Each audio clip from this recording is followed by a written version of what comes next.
padang gersang El Salvador, tersembunyi sebuah penjara raksasa yang disebut sebagai benteng terakhir melawan teror dan sekaligus tempat terkuburnya hak asasi manusia. Inilah Sikot. Flashback Story. Penjara super maksimum, tempat 40.000 orang di penjara tanpa kontak, tanpa belas kasihan. El Salvador, negara kecil di Amerika Tengah, pernah dijuluki negara paling mematikan di dunia. Ratusan nyawa melayang setiap bulannya karena geng brutal seperti MS-13 dan Barrio 18.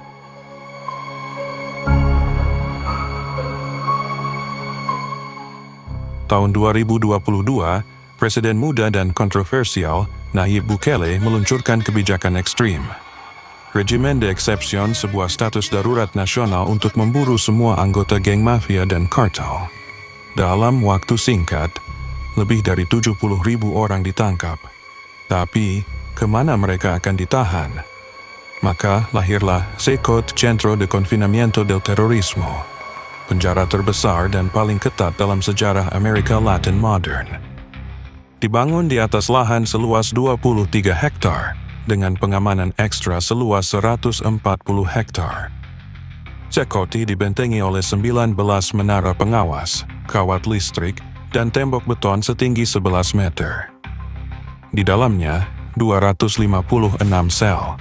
Setiap sel menampung hingga 100 tahanan, dengan ruang hidup sempit, hanya 0,6 meter persegi per orang. Tak ada kasur, tak ada jendela. Hanya dinding beton dingin, 2 toilet, dan 2 wastafel untuk puluhan orang. Lampu menyala 24 jam penuh. Tahanan hanya keluar 30 menit sehari untuk olahraga di lorong tertutup. Tidak ada kunjungan keluarga, tidak ada pengacara. Bahkan, sinyal telekomunikasi diblokir total dalam radius 1,5 km. Bagi sebagian warga El Salvador, Sikot adalah jawaban. Pembunuhan turun drastis. Banyak yang menyebut negeri ini kini aman seperti belum pernah terjadi sebelumnya. Popularitas Bukele melonjak hingga 90% lebih. Dan Sikot menjadi simbol kemenangan atas kekacauan. Tapi, di balik tembok itu, banyak suara yang tak terdengar dan keadilan yang ditinggalkan. Ratusan tahanan di penjara tanpa proses hukum jelas. Termasuk puluhan warga Venezuela yang dideportasi dari Amerika Serikat. Meski 75% dari mereka tak punya catatan kriminal.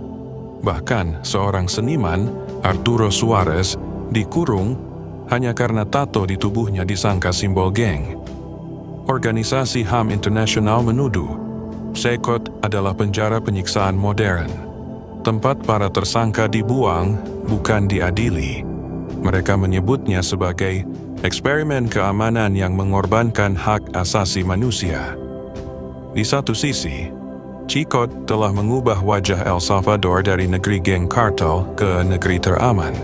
Tapi di sisi lain, harga yang dibayar adalah kebebasan hukum dan hak asasi. Apakah kita rela menukar keadilan demi ketertiban? Apakah penjara seperti Sikot dapat diterapkan di Indonesia, terutama bagi para koruptor, yang selama ini keenakan dalam penjara fasilitas VVIP? Jawabannya, tergantung pada siapa yang sedang berada di balik jeruji. Sikot bukan hanya penjara, ia adalah cermin tentang sejauh apa manusia mau melangkah demi merasa aman.